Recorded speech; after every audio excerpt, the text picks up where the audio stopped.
Good evening and welcome to the Hearthstone Half Hour, episode 13. My name's Hammy from felcraft.org and welcome back. Happy New Year to everyone. First day back on a Monday and we're really hoping we can get streaming 4 or 5 nights a week from now on. Without further ado, let's jump straight in. Today, episode 13, we're going to be going back into the arena. Over the last few episodes we've been jumping into a few new classes that we've not played massively before, giving you a bit of a new player's perspective on them and giving you a few hints and tips as to how you can almost learn a class as you go along. I will just jump straight into the game and we will start today's new arena draft.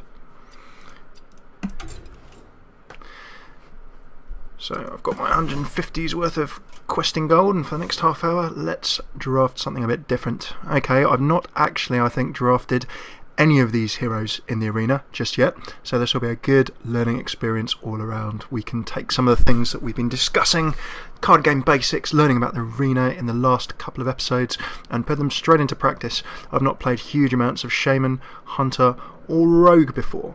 On this occasion I think I'm going to go with the Rogue, and the reason for that is that in some of my laddering recently, playing my priest deck on the ladder, but also in a few other games too, I've seen a bit of Rogue, a few interesting control decks. I've not played the hero massively before, so this feels like a good time to get to learn Rogue a little bit. So if you've seen a few of our previous episodes and you're just getting into Hearthstone, remember that once you've bought into an arena and you've got your 3 hero options, you by no means have to start drafting immediately. You can just hit back, jump straight out of there, and then go into my collection. So tip 1, if you're not used to a hero or you need to take a little bit of a look as to what's going on, don't feel as though you've got to draft immediately, and don't feel as though you've got to draft it all in one go. As we're doing a half-hour episode here, I'll focus on the draft and a few concepts, and then we'll see if we can sneak a quick game in. So without further ado, let us jump into the Rogue. If we jump in the top there, from what I've seen of Rogues, the Rogue's hero ability creates a weapon. So for your 2 mana you'll grab a weapon, and generally when I'm not too familiar with the class, playing against it, wanting to get a deck together and constructed or trying to arena, the first thing I do is jump into my collection and have a look at the class specific cards. If I'm vaguely familiar with what I think a Rogue does, then it might be that there's some cards I haven't seen that will change that in one way or another. So from what we've seen of Rogues, or from what I've seen of Rogues, I know that Rogues generate weapons, and I know that they use quite a lot of abilities with combos, this combo mechanic. I've seen combos, and the combo mechanic that you can see on a couple of these cards basically means that if you've already played a card, then playing a card with a combo mechanic on will activate that combo ability. So let's take Cold Blood as an example. If I just play that straight up, it would give a minion 2 attack, but if I'd already played a card and then played Cold Blood, they'd actually have +4 attack. Now again, for you World of Warcraft players or people familiar with World of Warcraft, Rogues in the MMO actually play off combos as well. So you try and string together a string of abilities, and the more abilities you use, the more powerful that your Rogue's attacks, abilities, particular skills become. So again, knowing World of Warcraft will give you a little bit of familiarity, but you don't need it. So if we take a look at some of the Rogue hero specific abilities, we can see that there's a lot of control, there's a lot of direct damage, so I can do 2 damage to an undamaged minion there with backstab for free. Shadow Step, that's a nice piece of retrieval. I can pick up a damaged minion and then drop it for 2 less mana. Cold Blood, as we've seen, a straightforward attack power buff there on the minion. Stealth on your minions to the next turn. Deadly Poison goes well with any weapons that you might be grabbing. See that come out quite often. Direct damage with Sinister Strike. Betrayal. An enemy minion deals its damage to the minions next to it. For 2 mana, what if my opponent has a huge, chunky, damaging minion, something that's got like 7 or 8 attack? Suddenly Betrayal's an amazing card. I can get my opponent's enemy minion and use it to sort of almost clear his side of the table. So, interesting card in Betrayal. Blade Flurry. Destroy your weapon and deal its damage to all enemies. Again, an AoE. If I've got a powerful weapon, then that's doing some damage there. And do remember that as I'm flicking through these cards are cards I will have got from either buying expert packs. Well, that will essentially be it, because I've not really played at all with a Rogue as myself. So it might be that I'm a few cards missing here, but we can jump into crafting mode in a second, have a look. So Eviscerate, you can see another bit of damage dealing there. So if I've given my minion extra attack, I can then do some extra damage, but this is direct damage. Sap, directly returning a minion to an opponent's hand, forcing them to play it again. And you'll see a Defias Ringleader come out in draft quite often. If I've already played a card, then playing this card will let me summon an extra free 2/1 minion in a Defias Bandit. Perdition's Blade. You can see that the combo for doing extra damage there. Nice road weapon. My shiny gold one that I've got there. Sparkly. Headcrack. 2 damage to the enemy hero, and a combo. Return this to your hand next turn. So you can keep using that if you've already played a card. 3 mana though, quite pricey. The SI7, I wonder what MI5 this card is particularly trying to take the mega out of. But 2 damage. If you've already played a card and then play him, you get a free 2 damage zap on somebody. Master of Disguise. Stealth for a friendly minion. Interesting. And Assassinate, that big 5 mana destruction. I've seen that come out a few times. Generally on big things that I have out, like my Ragnaros or something that I really don't want to lose. But some nice control there. So with a quick flick through those rogue class specific cards, you can see that we've got weapons that we can use. There's a focus on control, whether it's buffing your own minions. There's a lot of things you can do to your opponent's minions as well. And as we've discussed in previous episodes, if you've had a quick look through, you might have some if you bought some expert card packs using your own gold.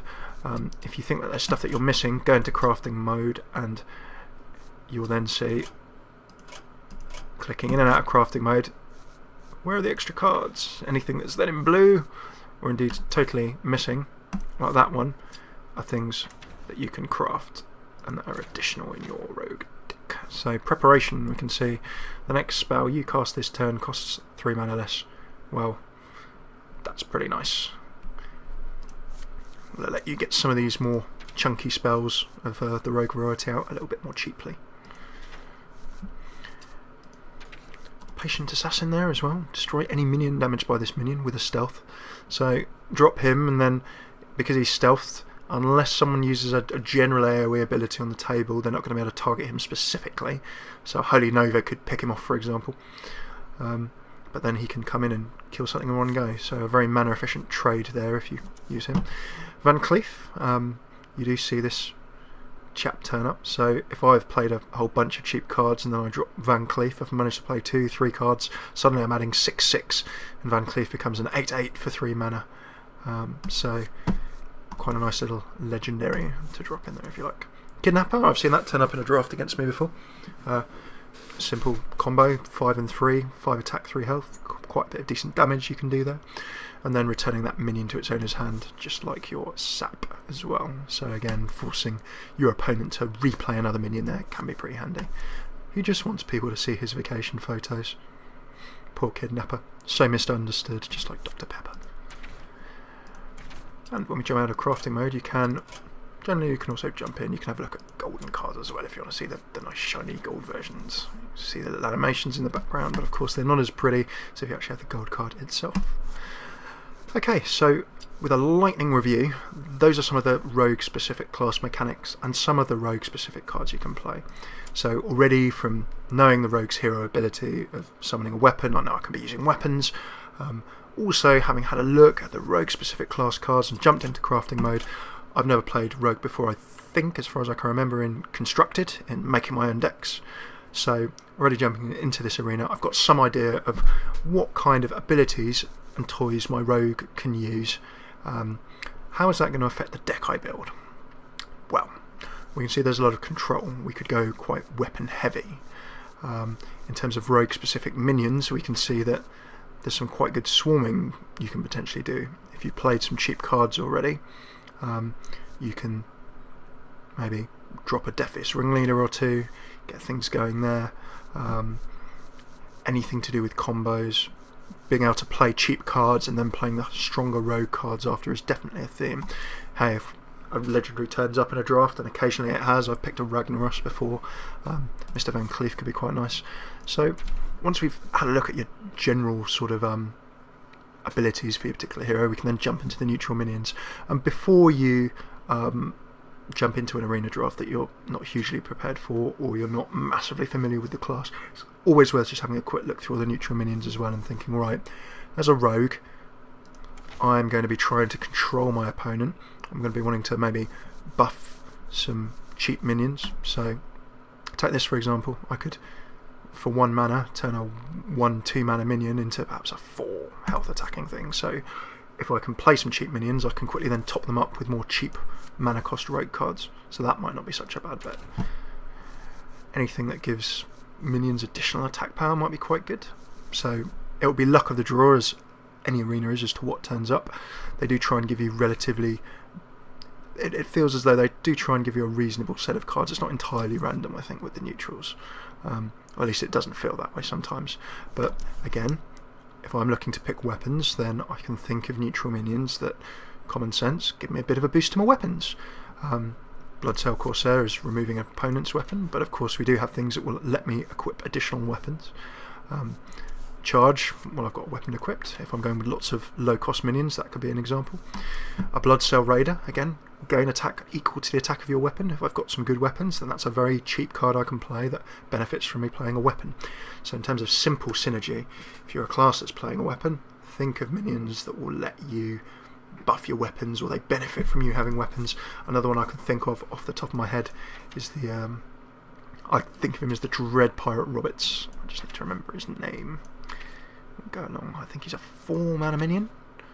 Where's he gone?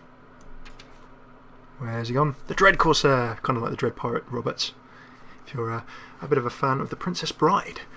But he costs 1 less per each attack you have on your weapon. So if I've got a 2/3 attack weapon, he then becomes a cheap minion that I can play for pretty cheap, and then I can play my cheap rogue abilities on top. So worth thinking about. So as I've never played a rogue before, I'm not a newbie to Hearthstone, but pretty fresh new when it comes to rogue, I'm thinking of trying to pick low cost minions. Having had a look at my rogue's abilities that are all combos, they all get better effects if they're played after another card. If I'm going to play another card that go, it's probably going to have to be cheap if I want to activate some of these combo abilities. I will need 3 mana left, and I would have had to have played something before. So anything that boosts my ability to play those cards would have to be a cheaper cost minion. So I'm looking at cheap minions that benefit well from buffs, maybe that have health already, because you can see a lot of those rogue cards gave you some attack and similar things. And generally ones that will benefit me, or get a benefit from me actually having a weapon as well. So that is, from a quick 5 to 10 minute look, my rogue philosophy. And without having played a rogue before, I can equip my 1/2 dagger for my hero power. I'm going to be Ms. Sanguinar of the Blood Elves. So 30 cards to pick, and let's have a look at what we've got. Rogues don't have secrets, so there's no need for me to play a secret keeper. But of course, if I was playing, that's very situational, the secret keeper. Am I going to be playing a class that has a lot of secrets? I don't really know. I prefer, with an ability like that, it to be something I can control, rather than picking it and wondering if my opponent is going to control it. You know what, the MI5 James Bond of the World of Warcraft world. Combo, deal 2 damage, solid card, rogue only. Let's pick him in. With these 3, Betrayal. We've already talked about Betrayal and the possibility that has. That's quite a nice pick. The Chillwind Yeti is one of these solid spine neutral minions that we've talked about before in previous episodes. Got real ability. It's a solid amount of health, good amount of mana, reasonable attack, falls in at that magic 4 attack mark. So for that, it's not too vulnerable to priests and various cards. I'm going to leave that for the time being, because Betrayal, I just feel, it's very useful for potentially being able to clear the board. So without massive experience of rogue, I'm going to grab one of those.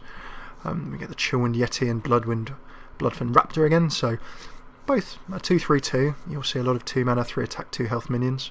Some with abilities, some without. But that's a good early game, keeping the board clear card. We've already discussed the Yeti. I want Assassinate, because I think that'll be good for control. Charging Murloc, Priestess of Elune, and then Sprint. Look, anything in Arena, in Constructed, you always try and make sure you've got card draw. Sprint, because of the 7 mana cost, that's a real late game. I call it a bit of a Hail Mary in American terms, if you're going to be throwing a huge everything for it last minute, trying to save everything play, but draw power is good. So you will notice that although having had a look at rogues, it's got quite a lot of strong ability power cards. Vanish, return all minions to their owner's hand. I'm going to grab Deadly Poison. So because of the amount of abilities I've already picked, I need to keep an eye and make sure I'm drafting minions.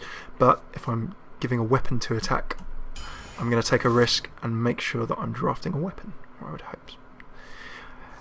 As at the moment, that's a very good minion in terms of the Fairy Dragon for trading early game. I'm not going to Shadow Step for the time being because I don't have enough minions. I'm kind of ability weapon focused at this point in time. I'm going to keep with the weapon theme. If I don't draw a weapon, I'm going to be in some trouble. But the Dread Pirate was one of those minions that we discussed benefits from you having a weapon. Cold Blood, a lovely little card. And of course, don't forget I can draw weapons with my hero ability, but ideally I could draw a nice new weapon as well. Blood Cell Raider, again another card that benefits from a weapon, so good synergy there so far. And a Marnie Berserker, that's a solid card. If it gets damaged just once, 3 extra attack and can really be quite painful. Good in warrior decks because you can, or anything that lets you just do 1 damage to your own card because you can buff it up very quickly. Destroying an opponent's weapon, and Acidic Swamp Ooze is a very solid card, but again, am I or am I not going to be fighting people with weapons? I'm going to take the Betrayal, but knowing that I really needed to start picking hello. So, I've got lucky in this draft and I've managed to whip up something legendary. So let's take a look here. Right, Malagos. Obviously spell damage is not really going to benefit my rogue deck hugely. I do have some things that do direct damage, but none of them, you'll notice, actually count as spells. Lawwalker Cho of Panda, Kung Fu Pandaria fame. Whenever a player casts a spell, put a copy into the other player's hand. He will get zapped down pretty quickly for his 4 health. If I'm playing a priest, if I'm playing a heavy spellcasting deck, that could possibly help me. Or the Beast. For 6 mana, 9 and 7, he just seems really chunky mid-game.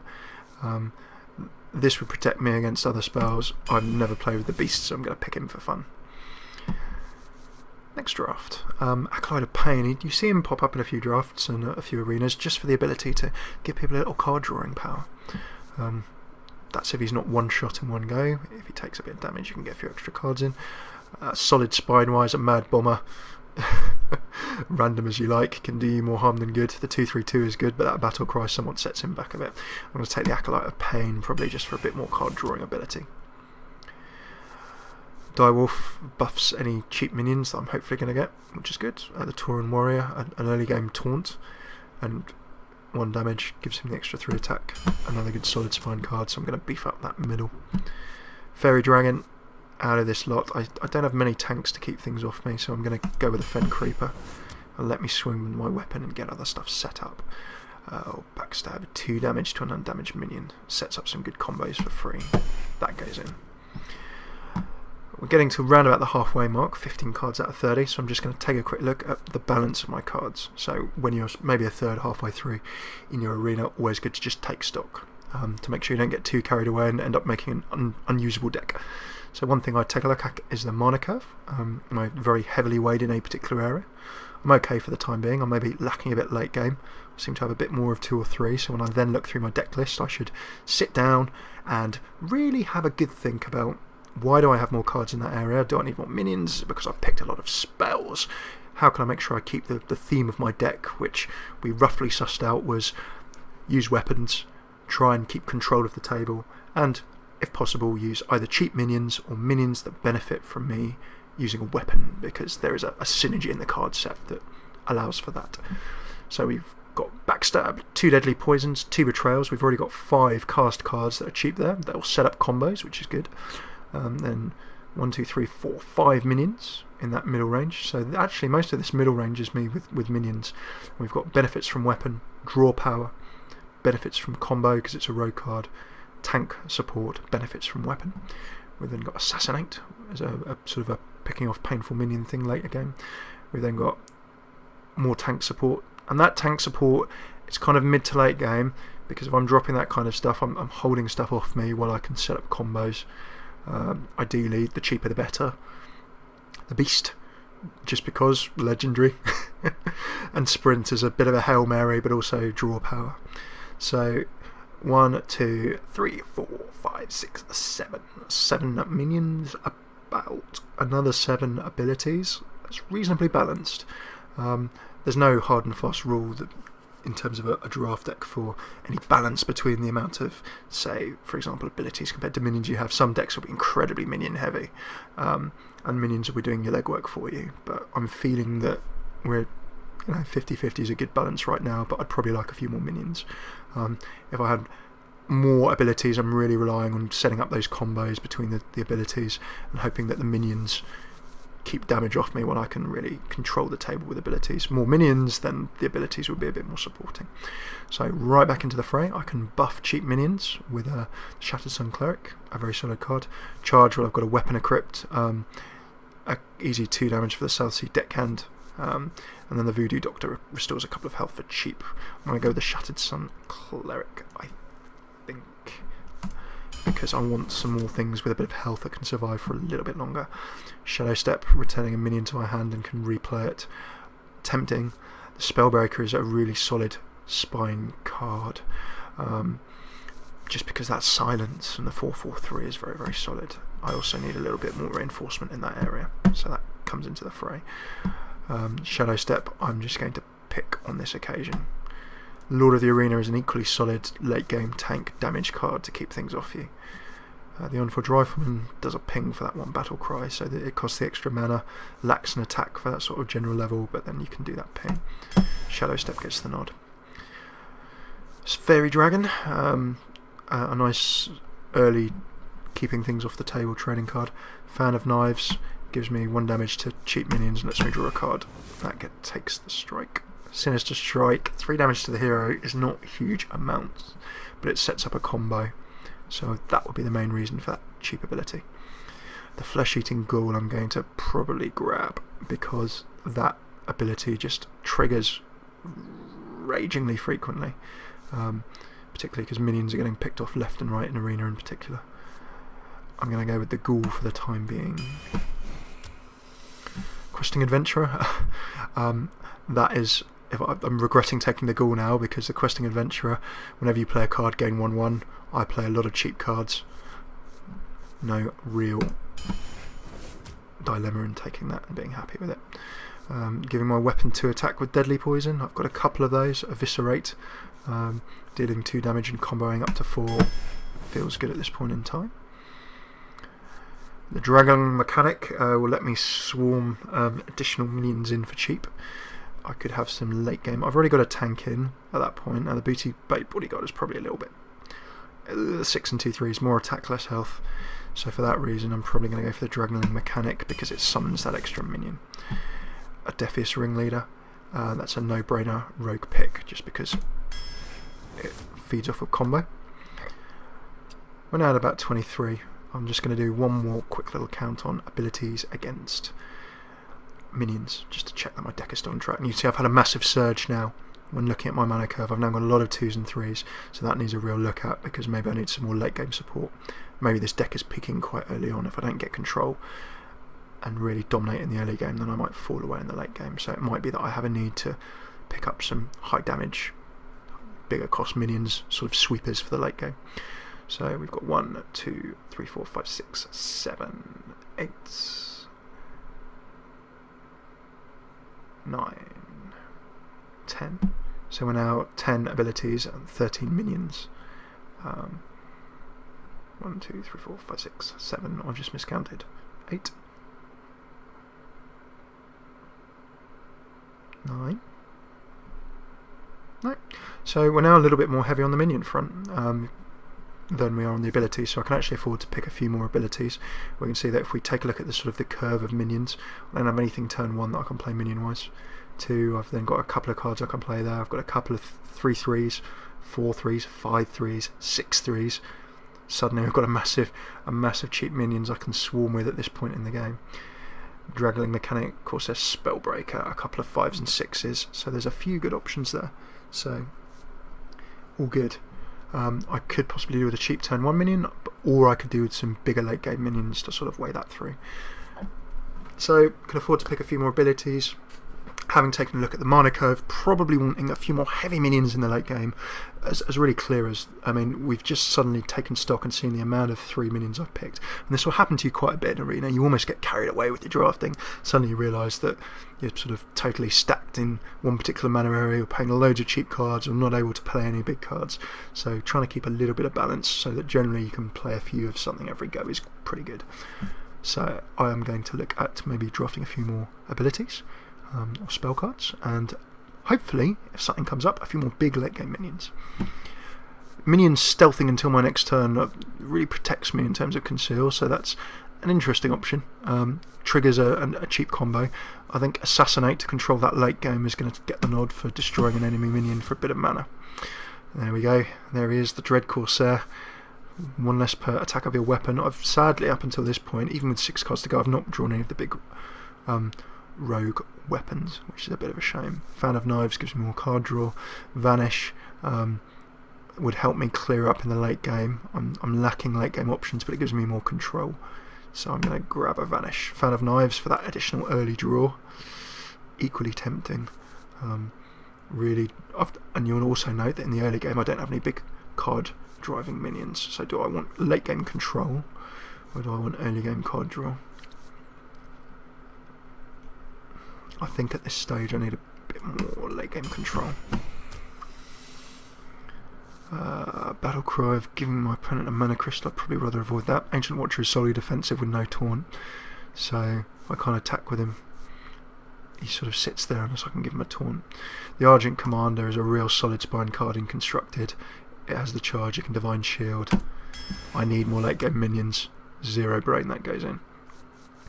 I can early game charge, that's spell damage, isn't going to be doing huge amounts. Sap gets the nod there because I could do with some more abilities.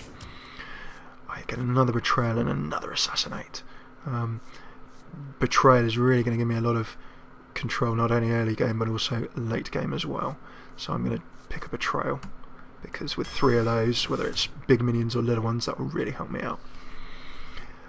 Late game minions we were looking for, one of those fits the criteria, and he also, bonus, summons an additional card on the deck. Last cards, a Knife Juggler. Now the Young Priestess buffs minions, pretty handy if you have tanks. The Drake does give you card draw but spell damage, which isn't synergistic, there's no real massive combos there for us. And then the Knife Juggler, after you summon a minion, you deal 1 damage to a random enemy, 2 mana, 3 attack, 2 health. It's the definition of a solid spine card for your deck. And that is us for this arena. Brilliant. So that takes us up to our half hour in this episode. In this half hour, what we've done is quickly remind ourselves of a few basic arena concepts and general deck building concepts. In terms of, if you're not familiar with the deck, if you want to dive straight in, take a look, see what you can do, remind yourself and learn the basic abilities, take a look at the basic abilities and skills of the class through your one and only friend, Always My Collection, using the crafting button to take a look at cards you may or may not have for a particular class, and without jumping out of the game, just getting yourself familiar also with neutral minions again. Once you've taken a look at the class-specific cards and abilities, jumping into those neutral minions and thinking, right, I know roughly what my deck may or may not be able to do. I know what my hero does. What minions might come up in a draft that would actually kind of help me?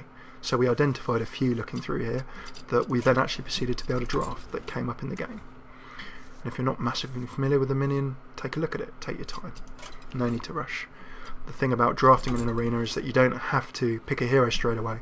You don't have to go through and draft it all. Actually, you can go 15 cards out of 30 and then actually still go back. You don't lose any of your progress. So that's really, really, really beneficial.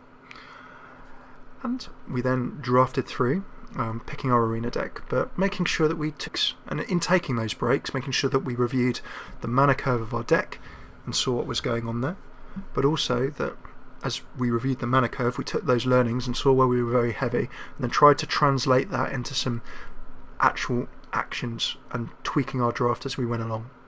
So halfway through, I took a look at the amount of abilities I had compared to minions. That will affect how you play your deck. About 3/4 of the way through, I took another rain check and took a look at the mana curve. I then saw that I could probably do with a bit more late game minions, a bit more late game high cost control cards.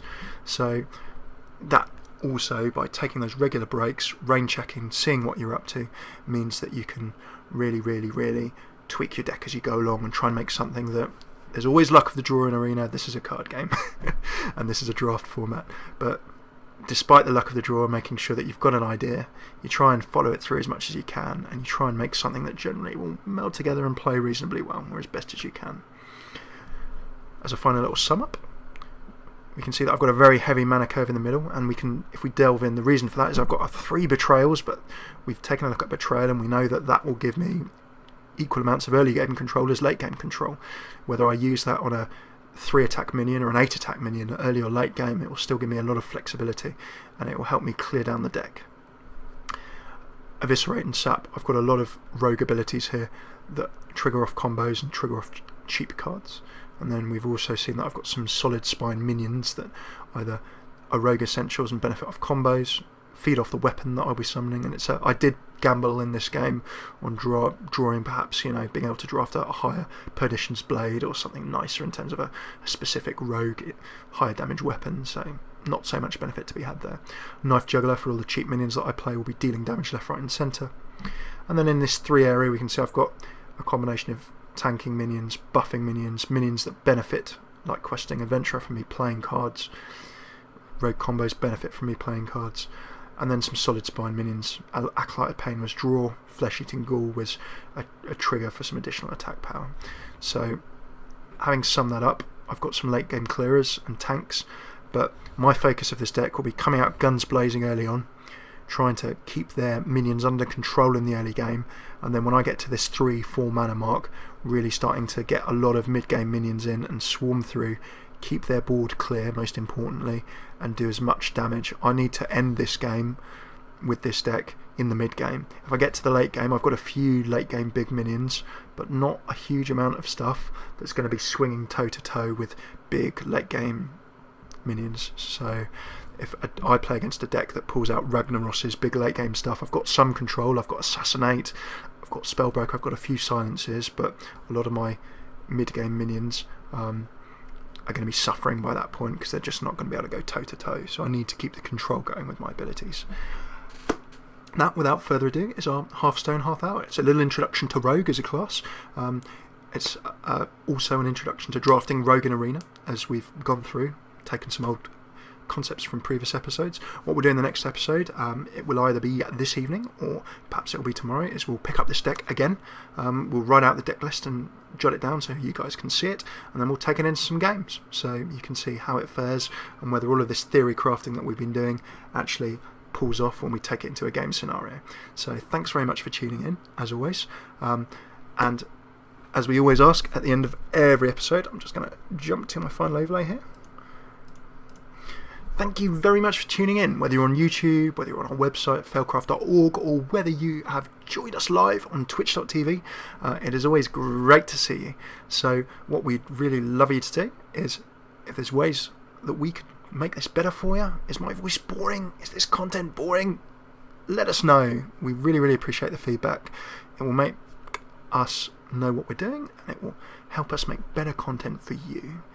If there's stuff you liked about it, if there's improvements, additional content ideas, things you'd like to see us cover, things you're not really sure about, but ideas for the show, then again, just let us know as well. There are so many ways that you can get in touch and give us your feedback, and we really appreciate it either way.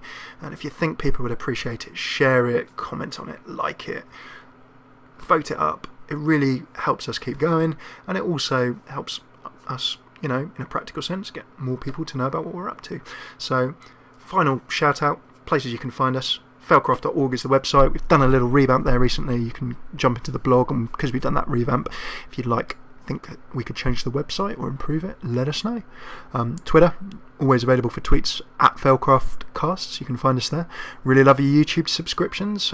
This is live on Twitch. We're trying to do 3-4 nights a week now, and we're looking to get a bit more of a content roadmap in place. But you can find us at twitch.tv/failcraftcast. Subscribe up there and you can get an email in your inbox when we're going live. And last but not least, failcraft.org, as we've previously mentioned, is the website too. Thank you very much for tuning into this episode of the Hearthstone Half Hour. I'm Hammy, and